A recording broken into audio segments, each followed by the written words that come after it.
आप मुखर्जी नगर में क्या करने आए थे? मैं परीक्षा तैयारी करने के लिए आया हुआ था और मेरे पास कोई रोजगार नहीं था।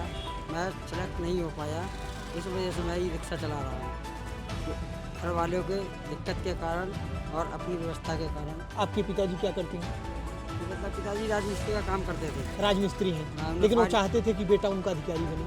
तो अब उनको फारिया हो गया था, दिक्कत हो गई, तो उस वजह से अब मैं रिक्शा चला तो आप अब प्रतियोगी परीक्षा की तैयारी छोड़ दी है? छोड़ दिए, बिल्कुल छोड़ जो दिए। कलेक्टर बनने का सपना था, सपना था, केवल पैसे के कारण खाली पैसे के कारण खत्म हो गया। आपको दुख होता है? बिल्कुल होता है, क्या करें। आपके आंखों के आंसू में महसूस कर रहे हैं। जो जिन समस्याओं से एक नॉर्मल स्टूडेंट जूझता है, तो उन्हीं सभी समस्याओं से हम लोग भी जूझ रहे हैं। रूम यहाँ इतना महंगा है, 8,000 9,000, जो कि बहुत ही समस्या होती है यहाँ रहने में। जितने पेपर हो रहे हैं, अभी कांस्टेबल का पेपर हुआ था, आरओ का पेपर हुआ था, पीसीएस का पेपर हुआ था। अभी हम लोग 20 दिन पहले जो है दिसंबर में धरना दिए हैं नॉर्मलाइजेशन के लिए जो है। लोग बोलना भी नहीं चाहते। लोग बोलना इसलिए भी नहीं चाहते क्योंकि वो प्रतियोगी परीक्षा की तैयारी करते हैं, इंटरव्यू पैनल में जाते हैं। कब से मुखर्जी नगर में हैं? 2014 से मुखर्जी नगर में? एक दशक? नहीं, मैं कपड़े से नहीं पहचान पाता क्योंकि ये गुड़ प्रधानमंत्री के अंदर है। दिसंबर तक बोला था कि यूपी पीसीएस का पेपर हो जाएगा, उसके बाद रूल एंड कम हो जाएगा, पर किसी का हुआ नहीं है। अब तो इस बार गठबंधन की सरकार बीजेपी की बनी है, तो लेटरल एंट्री पे शायद रोक भी लग गया है। वो दर्द व बदहाली के मंजर नहीं बदले, मेरे बस्ती में अंधेरे से भरे घर नहीं बदले। हमने बहारों का जिक्र तो बस सुना भर है, मेरी बस्ती में आज भी पतझड़ नहीं बदले। ये नक्शे में इसका नाम है मुखर्जी नगर। जिस जगह पर मैं खड़ा हूँ इसे मुखर्जी नगर के नाम से जाना जाता है। प्रतियोगी परीक्षाओं की तैयारी करने वाले छात्र, छोटे छोटे घरों के लड़के जिनके आंखों में बड़े बड़े सपने होते हैं, उनके लिए मक्का मदीना है, उनके लिए काशी और काबा है, क्योंकि देश के बड़े बड़े कोचिंग संस्थान यहाँ है, क्योंकि यहीं से उनके सपनों को उड़ान मिलती है। और ये कह सकते हैं कि मिलती नहीं, मिलती थी, क्योंकि वक्त बदल गया है, मंजर बदल गया है, जज्बात बदल गया है। छात्रों के साथ सरकार का जो सलूक था वो भी लगभग बदल गया है। सरकार और सिस्टम को छात्रों की समस्याओं से कितना फर्क पड़ता है जब हम मुखर्जी नगर आते हैं, जब हम करोल बाग आते हैं, जब हम पटेल नगर आते हैं, तो हमें बहुत सारी चीज़ें ऐसी समझ में आ जाती हैं। इस देश के रहनुमा, इस देश के प्रधानमंत्री कई करोड़ों रुपए खर्च कर देते हैं परीक्षा पर चर्चा करने के नाम पर, लेकिन जब इन प्रतियोगी छात्रों के परीक्षा की बात आती है तो वो एक परीक्षा कराने की बात छोड़ दीजिए, बीते 7 सालों में 70 बड़े परीक्षाओं के पेपर लीक हो चुके हैं। इसमें UP PCS, Bihar PCS, Haryana की परीक्षा, एसएससी, नेट, टेट, कोई ऐसी परीक्षा नहीं जिसका पेपर लीक न होता हो। सरकार को एक भी परीक्षा कराना सरकार की बस की बात नहीं रह गई है। बहुत मेहनत से आप परीक्षा केंद्र पर पहुंचते हैं और कैसे ट्रेन में लद कर भूसों की तरह भर कर, फिर जब पता चलता है कि पेपर लीक हो गया है, बहुत ही दुख होता है। जैसे अभी हाल ही में बिहार में जो है बीपीएससी का एग्ज़ाम हुआ है, तो पता चला कि जो है कुछ सेंटर पे, जो बापू परीक्षा भवन एक सेंटर है वहाँ पे, तो कुछ परीक्षार्थियों को जो है 1 घंटे लेट पेपर मिला। आपके साथ ऐसा कितनी बार हुआ कि जब आप पहुंचे तो लगा पेपर लीक हो गया? लगातार यूपी में तो लगातार तीसरी बार चल रहा है। अभी यूपी पीसीएस का पेपर जो हुआ है वो थोड़ा शुचिता पूर्वक हो चुका है पेपर, लेकिन इससे पहले हमने आरओ का पेपर दिया था फरवरी में, वो भी लीक? वो लीक हो गया था। 15 दिन बाद वो पेपर कैंसिल हुआ है। आप परीक्षा की तैयारी करते हैं?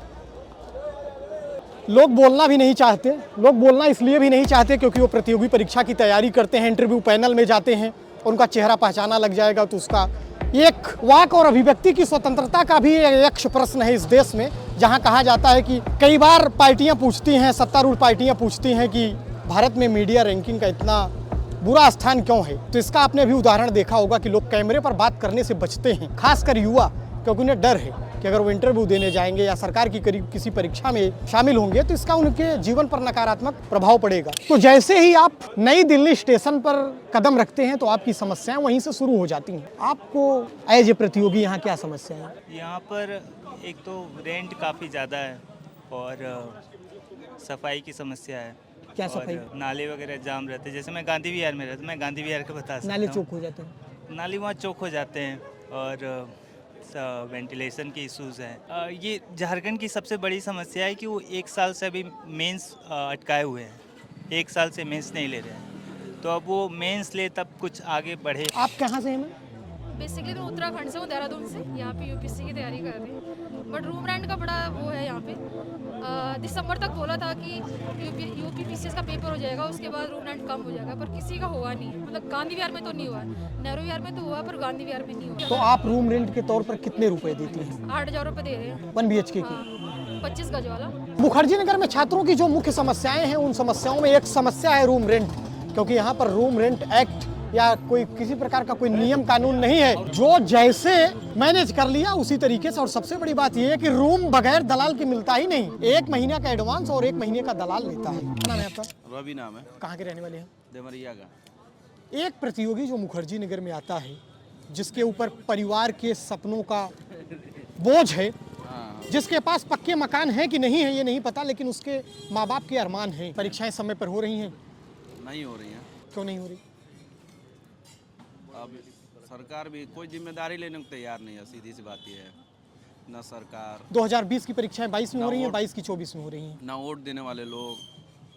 अगर जिम्मेदारी कोई लेता तो परीक्षा के नाम पे तो कम से कम वोट करता है, कोई करता ही नहीं है। जाति के नाम पे वोट हो जाता है, धर्म के नाम पे वोट हो जाता है, क्षेत्र के नाम पे वोट हो जाता है दिल्ली में, लेकिन परीक्षा कोई जिम्मेदारी लेने वाला नहीं है। ये वो किताबों की दुकानें हैं जहां से पढ़कर IAS, IPS और PCS बनते हैं, बड़े बड़े अधिकारी बनते हैं। ये नोट्स पढ़कर तमाम लोगों की जिंदगियां सुधरती हैं, यहाँ से खरीद कर ले जाते हैं। लेकिन इन्हीं नोट्स पर इस सरकार ने पहली बार टैक्स लगाया है। किताबों पर टैक्स इस सरकार ने लगाया है। इससे पहले किताबों पर, कापियों पर, कलम पर, पेंसिल पर यानी शिक्षा सामग्री पर टैक्स नहीं लगता था। लेकिन आज जो किताबें 40 रुपए की मिलती थी वो 100 रुपए की मिल रही हैं। तमाम ऐसी किताबों की कीमतें बढ़ गई, कापियों की कीमतें बढ़ गई। इसका भी छात्रों के जीवन पर बहुत नकारात्मक प्रभाव पड़ा। केंद्र सरकार के कई विभाग हैं।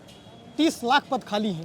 30 लाख जो पद खाली हैं, अगर सरकार चाहे तो उसको 60 लाख बना भी सकती थी, तो ठीक ठाक जो लोग भी मेरिटोरियस है उनका सिलेक्शन हो गया रहता। जो पद है उसी को आप नहीं भर रहे हैं। जितना वैकेंसी उसमें भी आप कटौती कर रहे हैं, पेपर लीक हो रहे हैं, आप लेटरल एंट्री से अपने चमचों का बहाली भी कर रहे हैं। अब तो इस बार गठबंधन की सरकार बीजेपी की बनी है तो लेटरल एंट्री पे शायद रोक भी लग गया है। आप जो 32 सीट आया था, ये तो सरकार की है, जिस हिसाब से अपने लोगों को भरे, या इनकी सरकार में कहें तो जितना कम वैकेंसी निकाले बस।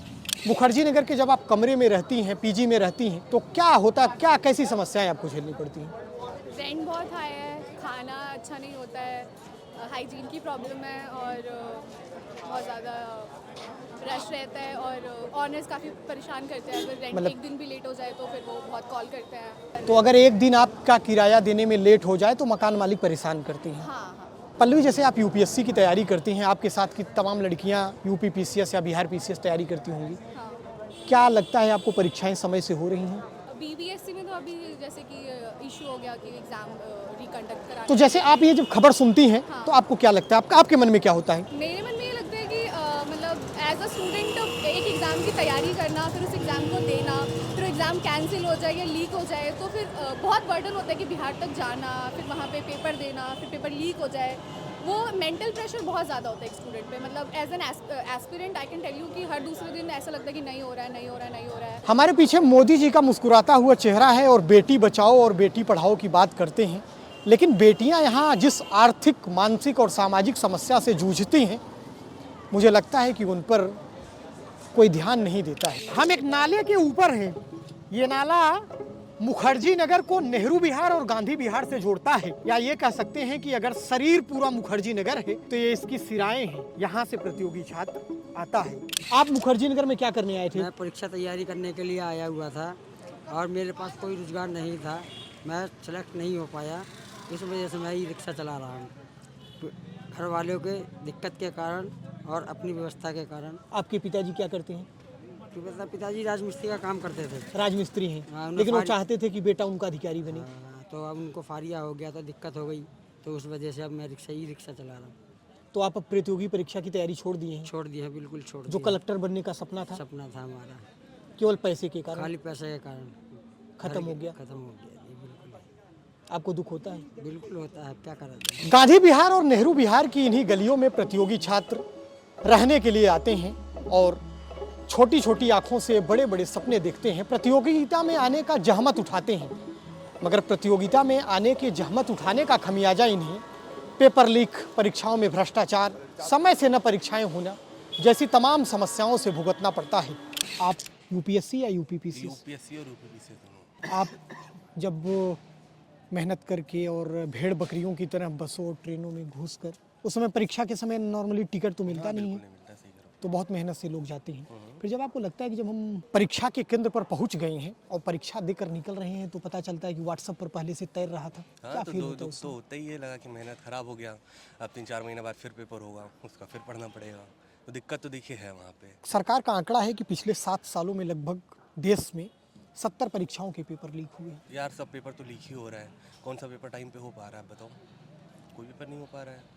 हाँ, यूपीएससी हो जा रहा है बस, बाकी सुबह जब मम्मी का या पापा का फ़ोन आता है, तो फिर जब पेपर देने आप जाते हैं, पेपर की तैयारी कैसी चल रही है, कब पेपर है, फिर पेपर देकर जब आप वापस आते हैं, जब पेपर लीक हो जाता है, तो जब वो पूछते हैं तो अब देखिए पापा तो ठीक है पूछते हैं, बाकी यह समस्या तो छात्रों का है ना, उनको 12 घंटा बैठना पड़ रहा है और ये देख रहे हैं कैसा माहौल है गांधी विहार में रह के, ये रहने लायक बस्ती है, आप तो घूमे देखें कैसा है, रोड पे पानी भर रखा है, गाय बैल घूम रहे हैं, बाकी कई समस्याएं हैं ना, पानी, रेंट इतना महंगा है, उसमें फिर पढ़ना है 12 घंटा, उसके बाद पेपर देने जाना है, फिर लीक हो जाता है। ये प्रतियोगी छात्र का यान है, इसी यान से अपने कोचिंग जाता है, इसी यान से अपने जरूरी काम को निपटाता है, क्योंकि उसके पास इतने पैसे नहीं होते कि वो कैब कर पाए या अन्य किसी व्यवस्था से वो जाए। ये प्रतियोगी छात्र का कमरा है, जिसके कमरे में दुनिया का नक्शा टंगा है, भारत का नक्शा टंगा है, और इन्हीं नक्शे के इन्हीं किसी जिले से, किसी प्रदेश से ये छात्र आया हुआ है दिल्ली, और यहीं किसी नक्शे के जिले में वो अधिकारी बनकर जाएगा। छात्र तो जब कहीं परीक्षाएं होती हैं, दूर होती हैं, आपका घर इलाहाबाद है, आपको सेंटर मिल जाता है आगरा का, लखनऊ का, नोएडा का, तो छात्र तो कैसे भी चले जाते हैं, क्योंकि टिकट मिलता नहीं, बसों में भीड़ होती है, रेलगाड़ियों में भीड़ होती है, वो तो कहीं चले जाएंगे। लेकिन महिलाओं को कैसी समस्या उस समय होती है? सर बहुत बड़ी प्रॉब्लम होती है इस बार तो मतलब मैंने खुद फेस किया है बहुत बड़ी प्रॉब्लम। मेरा सेंटर जो है काफ़ी दूर पड़ा हुआ था, तो एक तो मॉर्निंग में घर से निकलना होता था, ठीक है, हम लोग गर्ल्स हैं तो कोई अलाउ नहीं करता कहीं जाके रुको अकेले, साथ में भाई वगैरह को जाना है, तो उससे थोड़ी प्रॉब्लम होती थी, कोई जाने को तैयार नहीं होता था, उनके भी एग्ज़ाम्स थे तो हमें अकेले ही जाना था, तो मॉर्निंग में निकले, फिर उसकी वजह से क्या हुआ कि कई बार वोमिटिंग वगैरह की प्रॉब्लम होती है गाड़ी में चलने से, तो कई सारी प्रॉब्लम्स हो जाती है सेंटर तक जाते जाते। सबसे बेसिक चीज़ क्या होती है ना स्टूडेंट के, जैसे लड़कियों का जो होता है बजट का इशू होता है सबसे पहले। जैसे हम घर से अगर, जैसे मेरा मान लीजिए मंथली अगर 15,000 भी आ रहे हैं, तो मेरे घर वाले तो ज़्यादा भेज रहे हैं, उनके हिसाब से वो ज़्यादा है, बट यहाँ दिल्ली में सर्वाइव करना 15,000 बहुत कम हो जा रहा है, क्योंकि आप एक अमाउंट निकालिए पहले तो रेंट के लिए, फिर आपका अगर वाईफाई लगवाया तो उसके लिए, लाइब्रेरी है तो उसके लिए, हेल्थ इश्यूज़ हैं तो उसके लिए, फिर जो बचता है ना, तो उसमें अगर कोई पेपर है तो उस पेपर को मेंटेन करने के लिए मतलब जाने के लिए सोचना पड़ जाता है कि किससे फिर आप अरेंज करो पैसे, तो ये सब ज़्यादा हम लोग को इश्यूज झेलने पड़ते हैं। अभी जो वर्तमान में कोचिंगें हैं वो 2.5 लाख के आसपास फीस है उनकी। 2.5 लाख? कम से कम 2.5 लाख। क्या करती हैं?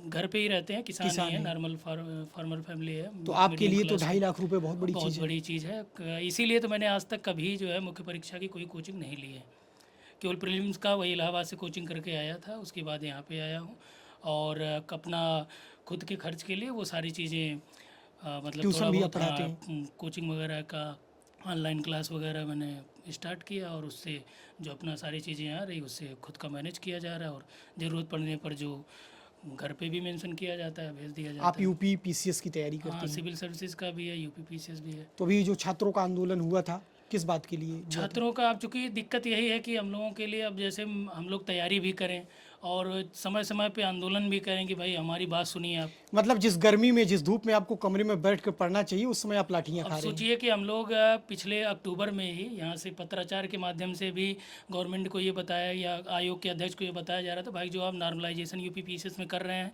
वो चीज़ें गलत है, क्योंकि जो मानविकी के विषय होते हैं उसमें नॉर्मलाइजेशन आप नहीं कन्फर्म कर सकते।